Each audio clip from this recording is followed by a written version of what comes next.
I'm back in France to take on the Tour de Mont Blanc for a second time. Last year I set myself a goal of taking on the world's toughest one-day bike event, what turned out to be the most epic battle.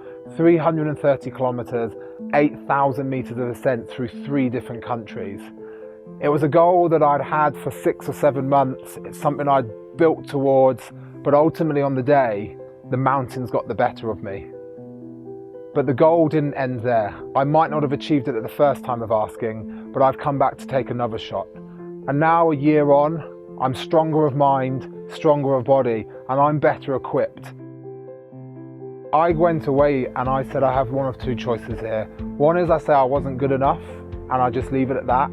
Or 2 is I say I wasn't good enough at that moment in time and I recommit to coming back and giving this another shot. And I'm coming back stronger, I'm coming back better, and I am going to finish the ride this time. I had to sacrifice so much over the last 12 months. I wasn't going to be defeated this year, and I knew that to cross that finish line was going to take a huge effort, and it was just an outpouring of emotion really. I've invested so much time and effort into this. I was of the belief that if you give your absolute everything in a challenge or in a goal and you lay it all on the line and you don't achieve what you set out to do, then that's not a failure. It just means at that moment in time you weren't good enough to achieve that. And that means that we can go away and we can work on becoming stronger and we can become better people and become more equipped to come back and take on a challenge again in the future. As with any big goal, you need to break it down into smaller sections, and that's exactly what I've been doing in my mind over the past week, the past month, the past year. And the first thing you need to do is picture where you want to be at the end of the goal. And for me, that is at the top of the final climb, over the finish line, having completed this race.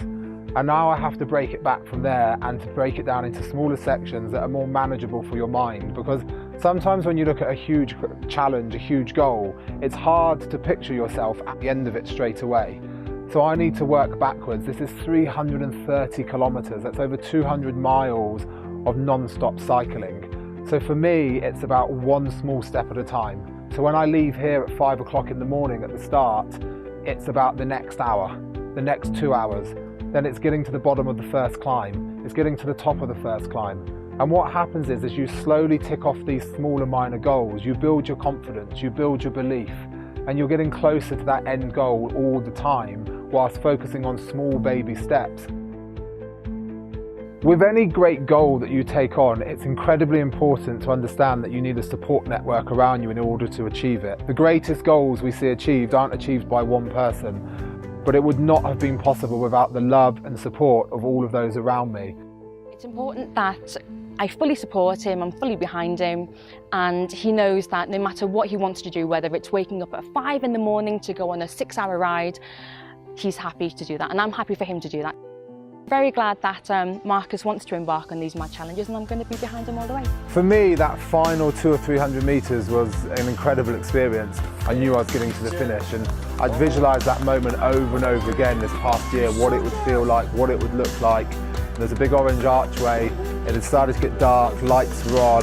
Just a few thoughts really went through my mind. The first was I remember just looking up to the sky and just saying, I know you were with me today, in reference to my gran, who'd been a big part of who I've become over the years before she sadly passed away. It's actually quite difficult to put into words just what I felt crossing the finishing line. And I knew my mum would be there, but I hadn't expected that my dad and my wife Kim and little baby boy Harrison would be there. And I remember just coming over the line, physically exhausted, and then just the emotions came out and there was tears welling up. It was incredible to have my family there because they've been a big part of this. This hasn't just been about me. Yes, ultimately I was the one who got on the bike and did this crazy challenge, but none of that would have been possible without all of their love and support along the way.